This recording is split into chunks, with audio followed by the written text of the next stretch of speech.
반갑습니다. 근데 우리 성도님들이 좀 많이 좀 나와 주셨으면 참 좋겠는데 사정이 사정이니만큼 또 그렇지만 우리가 또 전심전력을 다해서 예배를 드리는 그런 시간으로 주님 인도해 주시길 간절히 빌고, 마찬가지로 오늘 설교는 저의 생명선교회에서 마지막 드리는 설교입니다. 이게 실질적으로 진짜로 마지막일 수도 있고, 또 마지막이라는 전번에도 설교할 때 말씀드린 것 같이 마지막이라는, 내가 이 세상에서 아니면 생명선교회에 마지막으로 남길 설교 말씀이라는 의미로 그렇게 생각을 하면 열심히 준비했다는 말도 되고, 이 말씀을 또 그만큼 우리가 비장하게 들어야 된다라는 생각도 있고 그렇습니다. 그래서 오늘 설교 본문이 임전도사가 항상 본문이 긴데 딱 두 절이네. 저 사람이 이제 개과 천선했나? 천만의 말씀입니다. 이 두 절을 이해하기 위해서는 앞에 1장서부터 11장까지 다 이해해야 돼요. 그리고 그 다음에 끝나는 이 뒷부분으로 끝나는 12장서부터 16장까지도 이해가 가능해야 돼요. 그래야 이 말씀이 왜 여기에 껴들어 있는지 저희가 이해할 수 있거든요.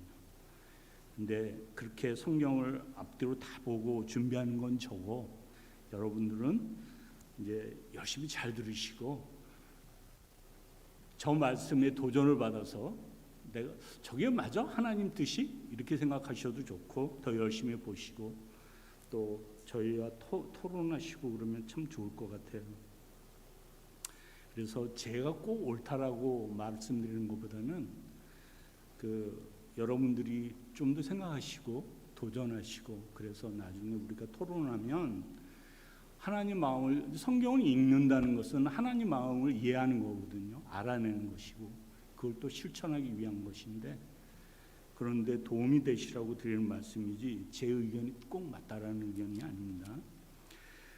자, 오늘 말씀 드리기 전에 성경은 이렇게 책 한 권으로 돼 있지 않습니까? 책 한 권으로 돼 있는데 66권으로 돼 있다고, 우리가 성경 기본에 대해서는 우리 임승환 목사님께서 항상 강조하시니까 저는 66권인지 임승환 목사님 때문에 알았습니다. 어쨌든 66권인데 창세기 처음 시작하는 1장, 2장이 어떤 얘기로 되어 있습니까? 하나님이 세상을 창조하시고 인간이 타락하는 얘기가 담겨 있습니다. 그러면 성경의 마지막인 요한계시록 21장, 22장은 어떤 내용을 했는지 혹시 아십니까? 새하늘 새 땅에 대한 얘기입니다. 다시 이 얘기를 다시 간단하게 얘기하면, 성경은 하나님이 세상을 창조하시고 인간이 타락했는데 그 구원을 위해서 회복시키시는, 그래서 새하늘 새 땅을 허락하시는 얘기로 되어 있습니다. 그 중간에 이스라엘을 선택하시고, 그 다음에 이스라엘 실패로 인해서 한 400년 침묵하시다가 예수님이 오십니다. 그리고 예수님이 십자가에서 죽음을 맞이하시고 부활하시고 하늘에 오르셨다가 지금도 우리를 위해서 통치하고 계시고, 그리고 다시 오신다는 약속이 우리 성경 이야기입니다. 그 다시 오실 때 저희가 심판을 받고 그 다음에 새하늘 새 땅에서 하나님과 영원히 산다는 그 이야기입니다. 그러니까 성경을 읽으실 때, 그러니까 성경의 이 얘기 안에 우리가 읽는 내용이 딱 이렇게 들어맞지 않으면 그 성경 잘못 읽으신 거예요. 너무나 간단히 하지 않습니까? 제가 성경 공부 인도할 때마다 그래프를 쫙 그려요. 제 성경 공부에 들어오신 분은 아시지만 항상 이 연대를 굉장히 강조합니다. 하나님이 창조하시고 타락하고 이스라엘 선택하고 실패하고 바빌론 유수 갔다가 다시 돌아오고 이런 얘기들을 이 그래프만 다 이해를 해도 우리 성경을 다 거의 줄거리 이해할 수 있거든요. 그래서 우리가 어느 부분을 읽더라도 이 부분은, 그러니까 이 부분이 하나님이 세상을 창조하시고 우리 인간의 타락으로 인한 그 세상, 그래서 세상 그 피조물들도 다 기다리는 우리 구원, 그 구원이 이루어지는가 회복되는가에 대한 얘기에 맞지 않으면 성경은 잘못 읽고 계시는 거거든요.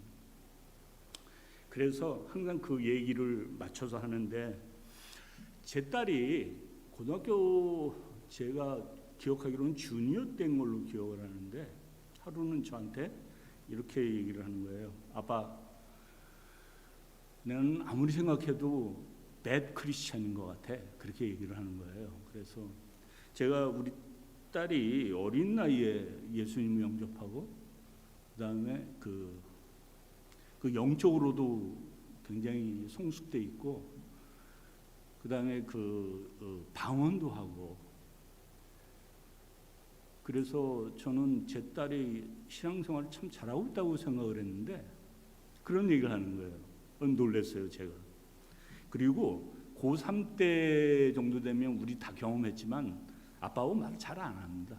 임성 목사님, 조이가 말 잘하던가요, 고3 때? 잘했어요. 좋은 아빠시고. 말을 잘 안 하는데 그런 얘기를 저한테 해주는 게, 그러니까 저는 내심 기쁘기도 하고 걱정도 되고 그랬어요. 그래서 왜 그렇게 생각하니? 그렇게 말했더니, 내가 처음 예수님을 영접했을 때는 너무 감격스러워서 정말 하루하루가 너무 이상하게 막 그냥 마음이 뛰고 막 그랬었거든. 근데 지금은 아무리 그렇게 하려고 해도 안 돼. 나 잘못 믿고 있나 봐. 잘못 신앙생활을 하나 봐. 그러는 거예요. 그래서 제가 얘기했습니다. 일단 네가 그렇게 생각한다는 것 자체가 넌 신앙생활 잘하고 있는 거다. 왜냐하면 신앙생활 못한다고 그러면 그런 생각조차 안 한다. 그다음에 둘째, 처음 아빠도 예수님 영접했을 때 고등학교 1학년 때 영접을 했는데, 그때가 내가 기도원에서 이제 제가 받았는데, 불광동 기도원인데, 이렇게 나왔을 때, 성교원이죠, 기도원이 아니라 성교원. 성교원을 이렇게 걸어 나오는데 토요일 오후였거든요. 생전 처음 먹어보는 카레를 먹고 걸어 나오는데 세상이 달라 보이는 거예요. 햇빛도 다르고 어묵 다르고 이상한 거예요. 그 다음에 처음 교회를 출석했는데, 태어나서 교회를 가는데, 나오는데, 학교를 가는데 제가 너무 이상한 거예요. 그러니까 뭐 이상하기보다는 어쨌든 여태까지 느껴보지 못했던 그런 감성을 갖고 살았던 기억이 있어요. 그런데 뭐 조금 시간 지나면서 그런 거가 없어졌죠. 그래서 그거를 못 느끼는 사람도 있는데 너는 감격을 느끼고 그럴 정도로, 제 딸이 처음 침례받던 날을 저는 기억하거든요. 하루 종일 울더라고요. 아빠, 예수님 날 위해서 돌아가셨대. 그러면서 그 어린 10살이 계속 우는 거야, 하루 종일. 그래서 근데 우리가 고등학교 들어가면, 대학을 들어가면 처음에는 감격을 하지, 기분도 좋고 그렇지만 그 다음부터는 미적분 풀어야 되고, 수학도 해야 되고 역사도 공부해야 되고 그래.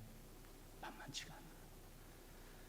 그래서 매일매일 예수 믿고 나면 평생을 그냥 가슴에 사이다가 팍팍 튀면서 매일매일 감격하면서 오 주여 그렇게 하면서 살 것 같지만 그렇지가 않아.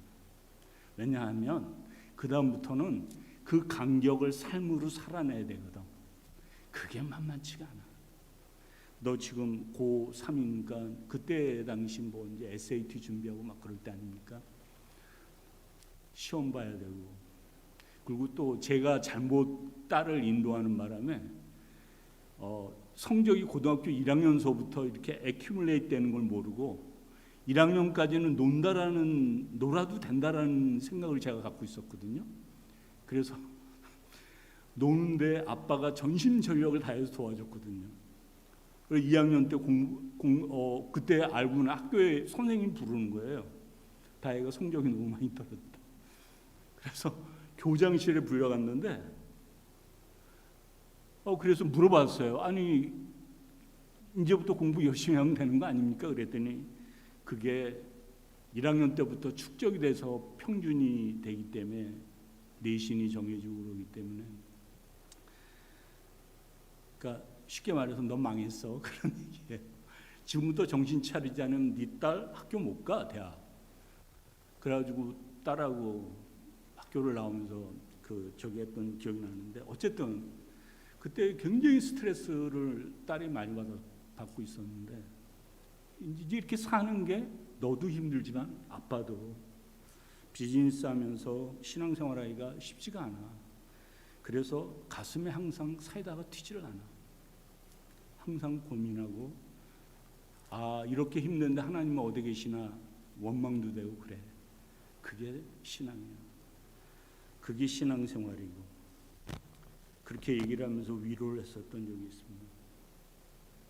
오늘 이 형제자매 여러분, 그러므로 나는 하나님의 자비하심을 힘입어 여러분에게 권합니다 라고 말했을 때 그러므로가 있어요. 이 접속사인데 이 그러므로가 굉장히 골치 아픈 접속사예요. 근데 한글 성경에는 이제 원문에는 많이 있는데 그러나 그리고 그러므로 그리하여 이런 접속사들이 많은데 한글 성경에는 생략되는 경우가 굉장히 많아요. 그래서 원문에 분위기를 살리지 못하는 경우가 많은데 다행히 여기는 있어요. 그러므로 왜? 앞에 무슨 일이 있었다는 얘기잖아요. 그게 1장서부터 11장까지예요. 그 얘기는 뭐냐면 그러니까 우리는 로마서를 전통적으로 루터가 1장 17절 로마서 1장 17절 복음에는 하나님의 의가 나타나서 믿음으로 의롭게 한다라는 그 문장 하나로 자기가 찾던 답을 찾았다고 해서 그걸로 이제 종교 개혁의 시발이 됐었는데 그게 이제 한 500년 이제 넘었죠. 했는데 그때 당시에는 캐톨릭이 이제 어떤 행위나 근데 캐톨릭의 교리가 원래 그래요. 사람이 죽으면 죄를 완전히 죄는 많이 짓지는 않았지만 적당히 지어가지고 애매한 사람들이 가는 데가 있어요. 연옥이라고. 근데 이 사람들이 천국으로 다시 가기 일을 많이 해요.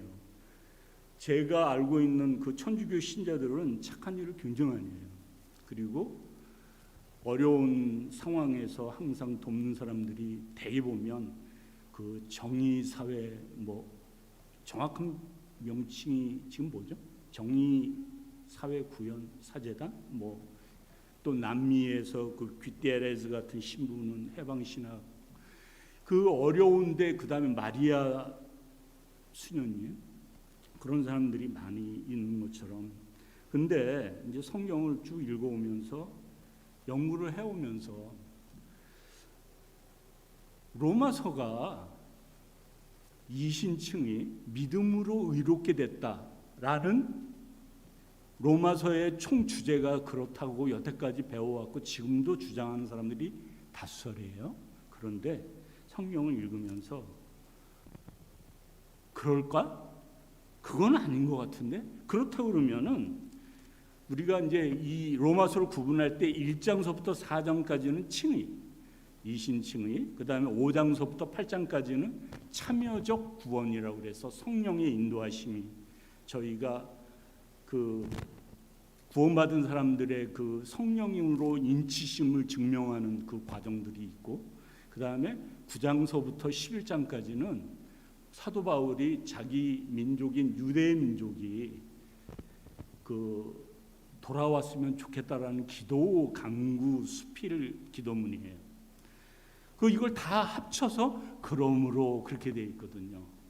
그 다음부터는 우리 크리스천들이 살아야 되는 윤리라고 보통 그렇게 딱 구분을 짓는데 과연 그럴까라는 많은 신학자들이 도전이 있었어요. 그래서 저 역시도 이 부분을 공부하다가 안 되겠다, 공부를 더 좀 해야 되겠다라고 그래서 MDB를 하다가 박사과정에 들어간 경우인데, 자, 저는 그렇게 그러니까 많은 신학자들이 그렇게 생각을 합니다. 요즘은 그게 아니고 로마서는 바울이 그 고린도에서 편지를 썼는데 그 로마에 자기가 가본 적도 없고 로마를 개척하지도 않았어요.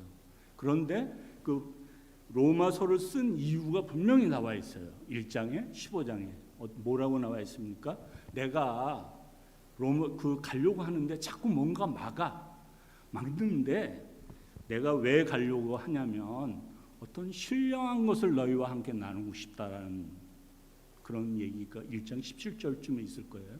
15장에서는 내가 스페인으로 선교를 좀 가려고 그러는데 여러분들 후원을 좀 받고 싶어. 선교 후원.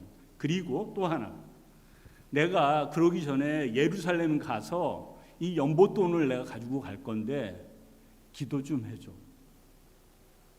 유대인들이 아무래도 나를 그냥 둘 것 같지가 않아. 근데 결국 그 유대인들의 고소로 잡히고 그 포로의 신세로 로마로 가져가기는, 그런데 그 기도 부탁이 있어요. 그래서 로마서를 쓴 이유는 분명해요.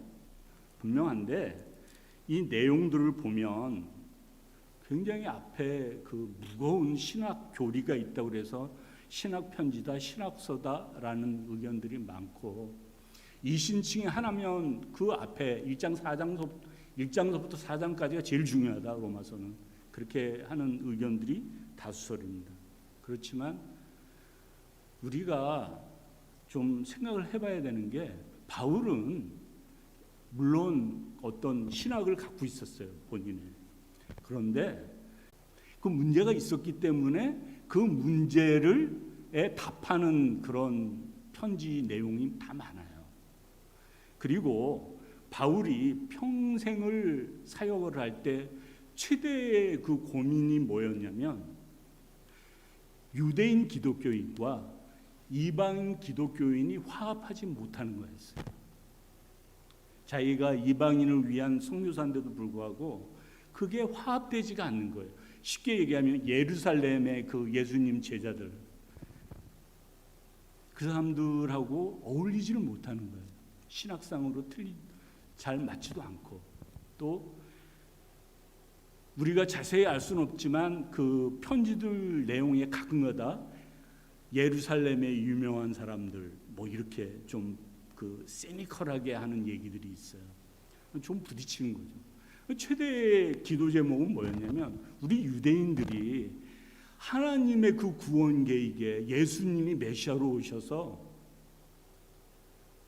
우리의 메시아가 되고, 그 우리가 여태까지 율법으로 배웠던 그 하나님의 그 구원 계획이 예수님으로 인해서 그게 시작이 됐고 완성됐고 시작이 된다는 것을 유대인들이 이해를 못하는 거예요.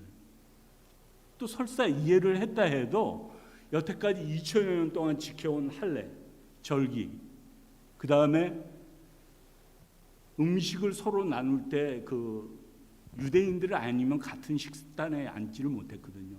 갈라디아서가 그 내용이거든요. 그런 문제들이 계속 부딪히는 거예요. 그래서 사도 바울은 그런 문제에, 그러니까 갈라디아서, 특히 로마서, 갈라디아서, 그러니까 칭의가 중요한 게 아니라 이 화합의 문제, 새로운 백성의 문제, 새로운 교회의 문제였던 거예요. 이 교회가 화합하지를 못하는 거예요. 이 15장에서도 그런 부탁이 나와요. 제발 좀 강한 자 약한 자로 표현되어 있는데, 왜냐하면 그 배경이 있거든요. 49년에 글라우디오라는 그 황제가 유대인들을 내쫓아 버렸어요. 로마 시내에서. 왜 그랬냐면 로마에 있는 유대인들끼리 서로 다툼이 있었어요. 어떤 다툼이냐면 예수님이 메시아냐 아니냐, 우리가 기다리던 메시아냐 아니냐, 메시아라는 사람도 있고 아니라는 사람들도 있고, 그게 싸우는데 이게 폭력으로까지 이게 벌어지는 거예요. 그 크레스투스라는 문제 때문에 싸웠다라고 이제 기록에 나와 있는데, 그래서 글라우디오 황제가 내쫓아버렸어요. 로마에서 다 나가, 유대인들은 다 나가 그랬어요. 그때 사도행전 18장에 보면 그 프리실라와 아길라도 그래서 나왔죠. 바울이 만나는데 마침 같은 업종이라 같이 또 지내기도 하고 그랬죠. 그랬는데 한 5년 지나서 54년 정도에 네로가 황제가 돼요. 다시 유대인 들어오라고 해요. 그런데 유대인이 다시 들어가서 보니까 로마 교회는 이제는 유대인이 아니라 이방인들이 주도 세력이 돼 있는 거예요. 그러니까 그전에는 유대인들이 주 세력이었는데, 왜냐하면 유대인들이 사도행전에 보면 그 베드로가 설교하고 그럴 때 왔었거든요. 그때 가서 누가 교회를 세웠는지는 몰라요. 다만 추측으로 뭐 베드로가 세웠다 뭐 그런 얘기도 있는데 그건 몰라요. 근데 어쨌든 어떤 리더가 있었겠죠. 교회가 있었는데 이제는 이방인들이 주 세력이 돼 있는 거예요. 유대인은 이제는 소수야, 기독교인이. 그래서 여기에서 생기는 그 문제들, 그 이방인들은 할례, 절기, 율법 이런 걸 잘 모르거든요. 그리고 또 배우기를, 그게 이제 필요 없다. 믿음으로 하나님이 구원 계획에 참여하신 예수님의 순종, 그 믿음으로 우리는 구원받았다라고 했기 때문에 절기 전혀 문제가 안 됐어요. 할래? 그걸 왜 받아야 돼? 이렇게 믿음에 대해서 강한 자가 되어 있었고, 역시 유대인들은 계속, 근데 우리가 유대인들을 탓할 수가 없는 게, 여러분들도 2000년 동안 그 받아온 이 사람들은 그냥 태어나면 8일 만에 할례를 받아요. 그리고 뭔지는 모르겠지만 엄마 아빠들이 천막 치고 살기도 하고, 절기 되면 절기를 지키기도 하고 그랬어요. 그리고 이제 커가면서 교육을 받고, 그래서 이게 우리 하나님의 선택된 우리 유대인들, 선민 사상 이런 것들을 가지고 있었기 때문에 이 사람들은 이게 굉장히 중요해요. 우리가 만약에 예수님이 메시아가 맞다면 우리가 지켜야 될 이것들을 완성시켜야지 어떻게 그만두냐, 그런 생각을 갖고 있었어요. 그러니까 그 바울은 약한 믿음을 가진 자라고 표현하고 있어요. 다 받으라, 너희가 서로 예수님이 너희를 받은 것처럼 받아라 하고 15장에서 얘기하고 있어요. 이런 문제 때문에 이 편지를 보낸 거거든요. 그래서 1장서부터 4장까지는, 그러니까 저는 어떤 한 신학자가 로마서는 9장서부터 11장까지가 주제고 그걸 쓰기 위해서 1장서부터 8장까지 썼다라는 의견을 주장하는 학자가 있는데 저도 동의를 하거든요. 9장 11장 때문에. 그러니까 너희가 9장 11장은 어떤 내용이냐면 이스라엘이 안타까운 거예요. 유대인들이 안타까운 거야. 복음을 못 받아들인 데 대해서. 그런데 이방인 너희들도 조심해야 돼. 왜냐하면 이스라엘이 원뿌리고 너희는 젖붙인 가지인데, 원뿌리를 하나님이 치셨다면 가지는 하나님이 안 치실까? 그런 얘기들이에요. 화합에 대한 얘기예요. 구원에 대한 얘기예요. 이스라엘들 너희들 정신 차려. 너희들 선민 사상으로서의 특권 없어. 이제는 하나님께서 약속하신 그 예수 메시아가 오셨기 때문에 너희도 거기서 믿음을 가져야 돼. 믿음으로 그걸 인정을 해야 돼. 이제는 율법을 가졌다는 너희의 그 선민 사상의 특권 없어. 그런 게. 이스라엘 사람들은 자기네가 이 특권을 가졌다는 데 대해서 선민서행에 대한 그 자존심이 어마어마했거든요. 그리고 이방인들을 표현할 때 유대 문서들 전부가 그렇게 돼 있어요. 죄인들, 갈라디아서도 그렇게 돼 있죠. 이방인들, 우리는 원래 이방인 죄인이 아닌 유대인이라 그렇게 말을 해요. 그리고 그 땅의 사람들이라는 표현들로 써요. 유대 문서들은. 그래서 그 이방인들하고는 접촉도 안 할 뿐만 아니라 말도 안 섞고, 그 다음에 우리는 그 하나님의 그 택한 백성이라는 그런 자존심이 굉장했어요. 그래서 하나님의 그 믿음으로 다시 백성들을 다시 규합하는, 다시 재배치하는 그 교회, 새로운 교회, 유대인과 이방인들이 이제 모두 아브라함을 통해서 세상을 그 구원하시겠다는 그 약속이 지금 이제 시작이 돼서 이러한 것들이 시작이 됐는데, 이러한 너희의 새로 형성된 이 교회 교인들로서 너희들은 이제부터는 이렇게 살아야 돼, 그런 얘기예요. 12장 1절이 그렇게 시작하고 있는 거거든요. 그래서 보면 하나님의 자비하심을 힘입어 여러분께 구원합니다. 여러분은 여러분의 몸을 하나님께 기뻐하실 거룩한 산 제물로 드리십시오. 이것이 여러분이 드릴 합당한 예배입니다. 합당한 예배입니다. 개역 성경에는 이는 너희가 드릴 영적 예배니라 그렇게 돼 있어요. 그런데 그 이 헬라어 원어상으로는 합당한 얘기가 맞습니다. 이성적이고 합당한. 그러니까 하나님이 기뻐하실 거룩한 산 제물로 드리십시오. 이것이 합당한 예배입니다. 이게 무슨 얘기입니까? 여러분의 몸을 하나님께 기뻐하실 거룩한 산 제물로 드리십시오. 이게 하나님이 기뻐하실 합당한 예배입니다. 이게 무슨 내용이에요? 산 제물로 드리래, 우리 몸을. 여기서 몸이라고 하는 것은 인격체예요. 우리 인격체가 산 제물로, 제물이란 말은 산 제물로 제사를 드리는 거예요. 그러니까 양을 잡아서 드릴 때 양을 죽이는 거지, 죽은 양을 가져다가 예배를 드리지 않아요. 제사 드리지 않아요. 그러니까 살아있는 예배를 드리라는 거예요. 너의 삶으로. 이것이 여러분이 드릴 합당한 예배입니다. 그러니까 우리가 먼저 예배라는 것을, 개념을 알아야 돼요. 예배가 뭡니까? 우리가 예배 드린다 하는데 이렇게 교회에 와서 이렇게 앉아 있는 게 예배입니까? 찬양하고 헌금하고 말씀 듣고 그리고 가는 게 예배입니까? 예배의 뜻은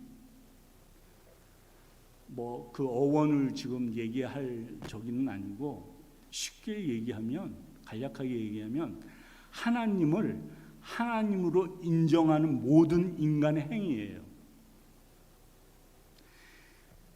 우리가 예배드린다, 찬양한다, 프레이즈라는 말을 노래로만 생각하시는 분들이 참 많아요. 아니에요.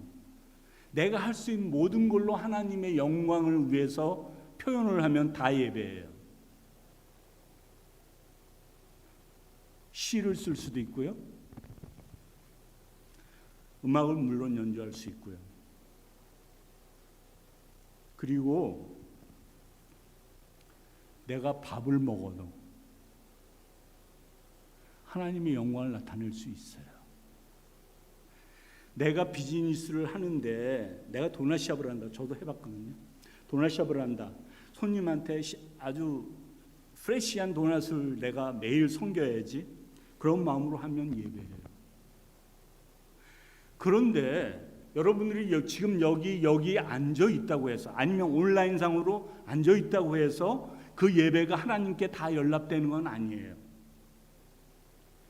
천만의 말씀이고 만만의 콩떡이에요. 가인의 예배는 안 받으셨어요. 아벨의 예배는 받으셨어요. 물론 거기에 대한 학자들의 의견은 분분합니다. 재물이다. 이건 재물을 잘못 들었기 때문이다. 저는 아니라고 봐요. 문맥상으로도 그래요. 내가 죄를 다스리지 못했다. 내가 네 예배를 안 받았는데 네가 왜 화를 내냐? 네가 그렇게 살아놓고서 그렇게 살다가 와서 예배만 드리면 다냐? 그런 문맥상의 에코가 있거든요.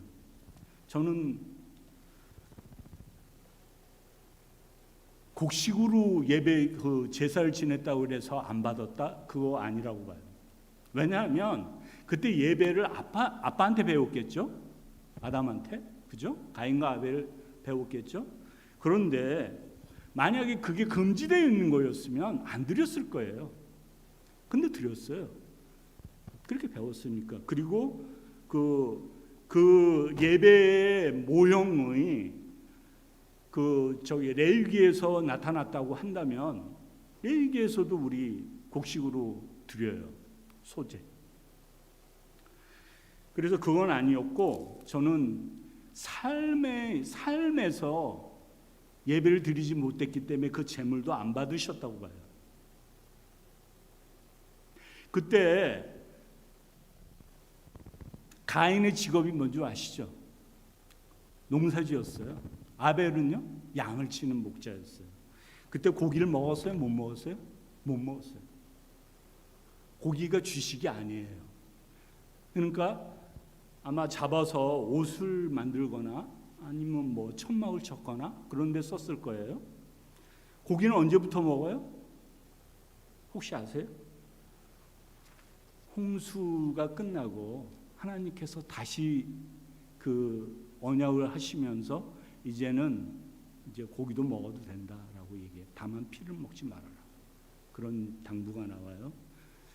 이거 거짓말인지 아닌지 찾아보셔야 되잖아요. 창세기 5장을 보시면 5장인가? 맞을 거예요, 5장이. 아마 제가 이제 추측하건대 그 가인의 와이프가 놀부 와이프의 원조 아닐까? 그런 생각을 해보는 거예요. 왜냐하면 곡식하고 이 가죽하고 밖으로 갔을 거 아니에요. 근데 밥이 먹고 싶은 거야, 아벨이. 그래서 저 형수님, 저 밥 좀 그 주걱에 붙어 있는 것 좀 주세요. 그랬더니 아마 그 주걱으로 때리지 않았을까. 그래서 놀부 와이프가 그 가인 와이프를 닮지 않았을까. 그런 생각을 해봐요. 왜냐하면 곡식을 가인이 주지 않았으면 아벨 가족은 못 먹었거든요. 그렇지 않겠어요? 저는 삶에서 예배를 다 드리지 못했기 때문에 그 제물로 된 예배를 안 받으셨다고 저는 봐요. 그러니까 예수님이 또 당부하시잖아요. 예배 드리기 전에 너 친구와 아직 맺지 못한 화해가 있다면 화해하고 먼저 와라. 성경이 앞에서는 재물 가지고 따지고 있었는데 뒤에서는 그런 얘기를 할까요? 아니라고 봐요, 저는. 여러분은 어떻게 생각하세요? 그래서 바울도 이걸 얘기하는 거예요. 너희가 이제는 새로운 하나님의 백성이 된 공동체가 되었으니 이제부터는 삶으로 예배를 드려라. 그런데 그 예배가 요거 본문에는 어떠냐면 그런데 뭐냐면 세미콜론처럼 돼 있어요. 이게 뭐냐면 이 시대의 풍조를 본받지 말고. 바울은 유대인이에요. 이 시대라는 말은 무슨 얘기냐면 이 유대인들은 어떤 생각을 갖고 있었냐면 이 시대와 올 세대를 하고 세대를 구분하고 있었어요. 이 시대하고 올 세대. 올 세대는 뭐냐면 하울람 하바라고 하는데 하나님께서 시온으로 돌아오셔서 우리 하나님께서 택한 백성 저 괴롭히던 저 인간들 그렇게 표현을 했거든요. 그런데 사도 바울은 뭐라고 앞에서 얘기하고 있냐면 이 세대 올 세대가 하나님의 올 세대가 예수님의 부활로서 겹쳐져 있다라고 봤어요. 아직 완성은 안 됐지만 아직도 악이 있고 죽음이 있지만 이미 예수님이 부활로서 소망을 보여주셨기 때문에 올 세대와 겹쳐 있다라고 봤어요, 바울은. 그래서 근데 신학자들 표현은 이렇게 하죠. 이미 와 있는 하나님의 나라, 그러나 아직 완성되지 않은 하나님의 나라. 영어로는 already but not yet. 그렇게 표현을 합니다. 이 시대의 풍조를 본받지 말라는 말은 무슨 말입니까? 지금 죄의 독침인 죽음이 있고 공중권세가 자리 잡고 있는 이 세대에 있는 믿지 않는 사람들이 하나님의 명령이 아닌, 하나님의 말씀이 아닌 것을 따르는 이 시대는 너희에게 합당한 세대가 아니라는, 시대가 아니라는 거예요. 그러니까 하나님의 말씀대로 사는 삶을 살아라는 거예요.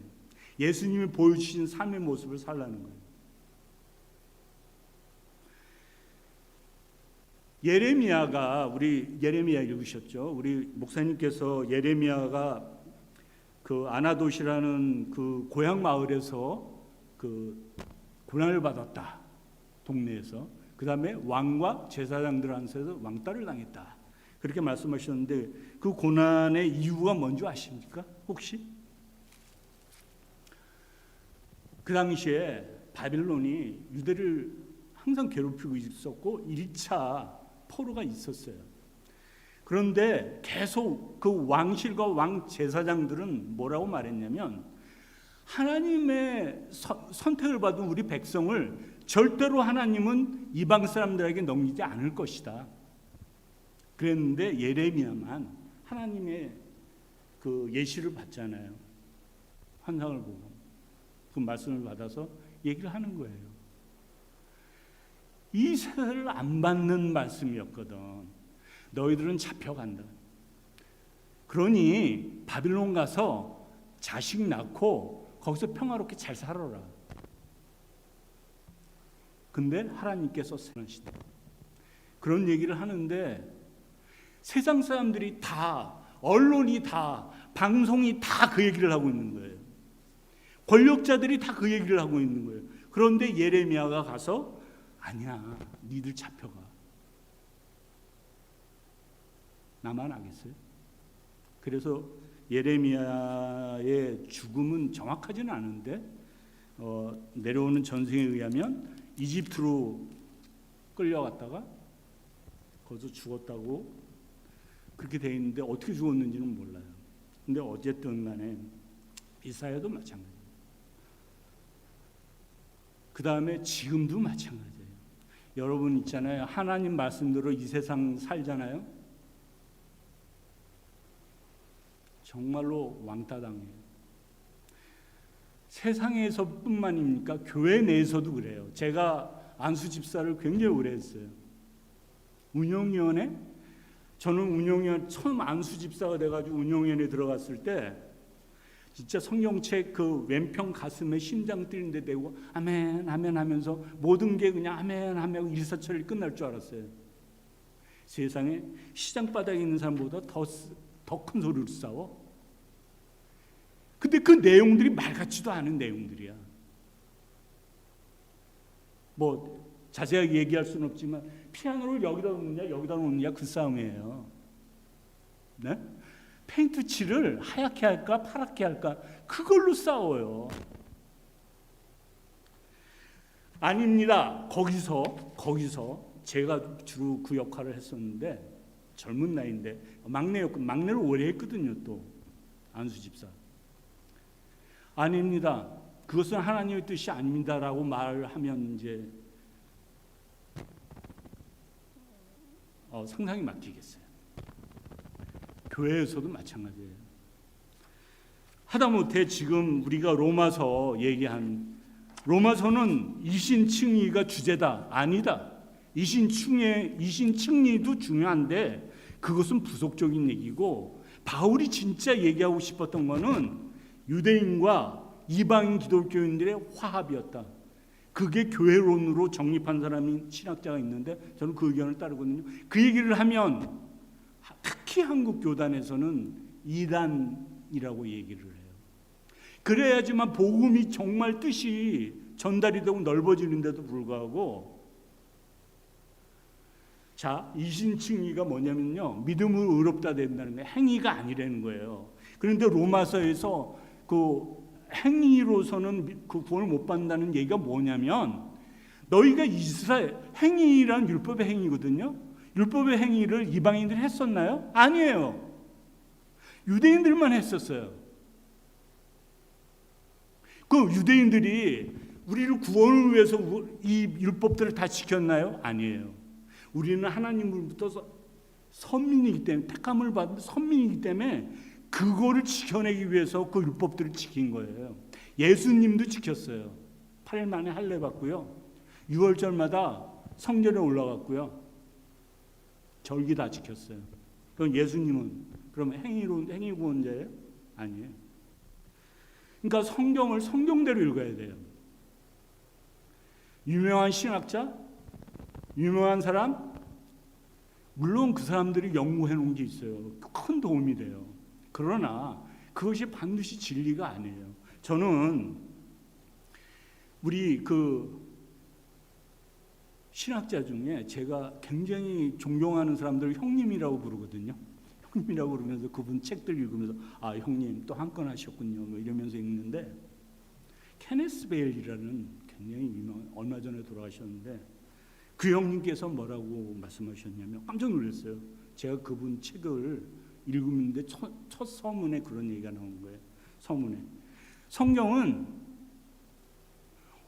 새로운 것이 밝혀질 때까지 진리이다. 그게 얼마나 큰 충격이었는지 몰라요. 무슨 말을 하고 있는 거예요 지금? 그럼 성경이 변할 수도 있다는 얘기야? 근데 여태까지 변해왔어요. 그거 아세요? 성경 엄청 개정 28반 27반, 아니 망고의 진리고 토시 하나 틀리지 않는다고 그러면 왜 그걸 계속 개혁하는 거예요? 개정하는 거예요? 왜냐하면 새로운 문서들이 발견되기도 하고 새로운 해석이 나타나기도 하고 새로운 단어들이 그 시대에 쓰여졌던 용례가 발견되기도 하고 유물유적이 발견되기도 하고 그래서 그래요. 그래서 그 뜻이 새로워지거나 아니면 아, 우리가 잘못 오해하고 있었구나, 자꾸 이렇게 돼서 개혁 개정이 되는 거예요. 이 성경만 해도, 우리가 지금 오늘 읽은 구절만 해도 너희가 드릴 영적 예배니라, 개혁 개정 그렇게 돼 있어요. 근데 새 번역은 합당한 예배입니다, 그렇게 써 있어요. 합당하니 오히려 어원적으로는 더 맞아요. 그러면 우리는 뭘 읽어야 돼요? 하나님의 마음을 읽어야 돼요. 하나님의 마음을 읽으면 합당한 예배건 영적 예배건 no problem 드리면 돼요. 로마서가 루터의 경우에요. 루터는 로마서가 자기의 최애 성경이었고 야고보서는 지푸라기 성경이었어요. 왜요? 야고보서는 그렇게 되어 있거든요. 행함이 없는 믿음은 죽은 믿음이다. 근데 로마서에는 어떻게 되어 있어요? 행위, 율법의 행위가 아니라, 구원은 행위가 아니라 뭐라고요? 믿음이다. 근데 이게 요즘 신학자들이 아니고 그런 뜻이 아니고 하면서 얘기를 하는 거 no problem. 믿음으로 구원을 받는다 그러면 믿으면 돼요. 행위로 구원받는다, 행함이 없는 믿음은 죽음이다, 그러면 행하면 돼요. 무슨 문제가 있어요? 없어요. 그런 싸움은 그 밥 먹고 매일 그 싸움하시는 신학자들한테 맡겨놓고 우리는 그냥 말씀을 지키면 돼요. 이걸 살아나면 되는 거예요. 그런데 그게 쉽지가 않아요. 왜요? 이 세대는 그런 걸 원하는 게 아니거든요. 이 시대를 본받지 말고 새롭게 마음을, 왜 새로워야 돼요? 우리는 이미 구원받은 한 공동체거든요. 하나님의 명령을 듣는 하나님의 백성이거든요. 그렇기 때문에 마음이 새로워야 돼요. 이 세상을 본받지 말고 이미 올 세대가 이미 와 있는 그 올 세대, 하나님이 시온 땅에 오셔서 다스리시는 모든 것을 완성시키시는 그 시발점이 예수님의 부활로서 와 있는 이 세대, 이 겹쳐져 있는 이 세대를 살면은 새로워져야 돼요. 무엇으로? 성령으로. 그래서 모임, 공동체가 모이는데 성령의 교통하심이 없으면 그 모임은 헛거예요. 구역 예배요? 여러분 아무리 드려도 성령의 임재하심이 없으면 그거는 허남향후예요. 우리 교회에 성령의 임재하심이 지금 없다고 한다면 우리 이거 헛들이고 있는 거예요. 예배. 하나님이 안 받으시는 가인의 예배예요. 이걸 살아내야 돼요. 이 뒤에 있는 얘기들이 다 또 그런 얘기예요. 요 바로 뒤에 있는 얘기가 뭐냐면 은사대로 너희가 교회에 직책을 주었는데 그것을 잘 수행하라는 거예요. 삶으로 하라는 거예요. 여러 가지 얘기가 있습니다. 우리가 삶으로 살아내야 되는 정말 중요한 얘기들이 많습니다. 간단하게 좀 시간이 좀 지났지만 제가 저희 어머니 얘기를 하면서 도움이 되시리라고. 저희 어머니는 저희가 어렸을 때 굉장히 가난했는데 그 행상을 하셔도 과일 행상도 하시고 뭐 돈이 된다 그러면 어렸을 때 굉장히 험한 삶을 사셨거든요. 그런데 우리 동네에 무당 아줌마가 있었어요. 근데 무당 아줌마하고 친구였어요. 그 무당 아줌마가 저도 너무 좋았어요. 왜냐하면 그 무당 아줌마가 어디서 구슬을 하고 오시면은 그 시루떡 아시죠? 그 시루떡이 저희의 한 끼가 됐어요. 얼마나 맛있는지 몰라요. 그 아줌마가 얼마나 고마운지 몰라요. 우리 어머니는 왜 그 아주머니가 너무 좋았냐면 밤새도록 우리 어머니의 신세 타령을 들어주세요.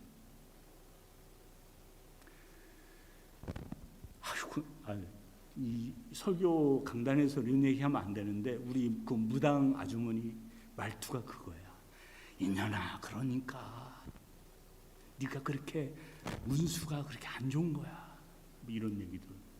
우리 어머니는 그 피곤하신데 행상을 다니시고 또 피곤하신데 그 무당 아줌마 친구만 오면 좋아서 밤새도록 서로 무릎을 맞대고 소곤소곤 얘기하시는 거예요.